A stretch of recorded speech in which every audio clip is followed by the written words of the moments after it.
The leaders of Iran can come through Twitter no problem. The Chinese Communist Party has a huge footprint on Twitter. They're using it as a megaphone, not only to promote their own initiatives, but to spread vile propaganda. I think Jack Dorsey, despite being white, I think he sees the white man and Western civilization and Western civilization culture. I think he sees all that as something that needs to be corrected and adjusted and more inclusive. I think it's Parag's old tweets where he basically says, you know, he's got no problem seeing all white people as racist. I think Jack Dorsey sees things the exact same way.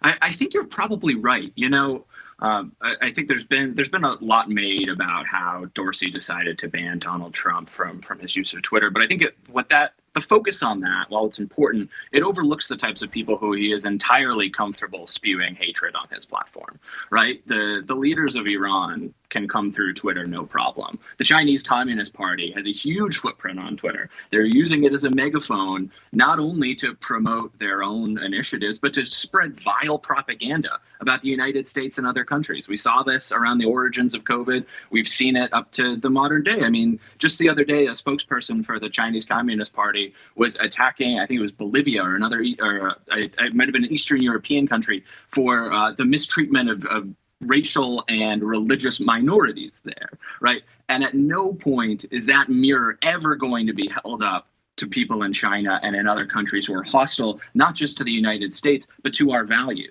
And Dorsey obviously had no interest in trying to address that. And I think you're right. I don't think anyone at Twitter has any interest or, quite frankly, any incentive to actually address that. And what do you think will be unveiled here, sort of new in Twitter? I've seen some people predict that with Dorsey out of the way and the Parag guy in charge, that perhaps one of the things they'll do to kind of smokescreen and maybe allay some of the fears that conservatives will have is that they'll bring Donald Trump back to Twitter. Do you see that happening? You know, I wouldn't be surprised. I think that it's, you know, anytime an organization like Twitter goes through a structural kind of change as big as this one, I think one of the things that's in the back of their heads is, how can we play nice with the people who maybe have grievances against us, rightly or wrongly? And how can we use this as an opportunity to earn some goodwill? So, yeah, I don't think I would be surprised if they did that either with Donald Trump or with the legions of other people that they've kicked off of their platform for disinformation, much of which has come to be proven correct or at least plausible. So I could see that happening, but I do think it will be the sort of thing that it's done in the short term. It's done to try and get some goodwill, particularly around conservative stakeholders on Capitol Hill, and then it won't actually represent any kind of change among Twitter in terms of how they view conservatives.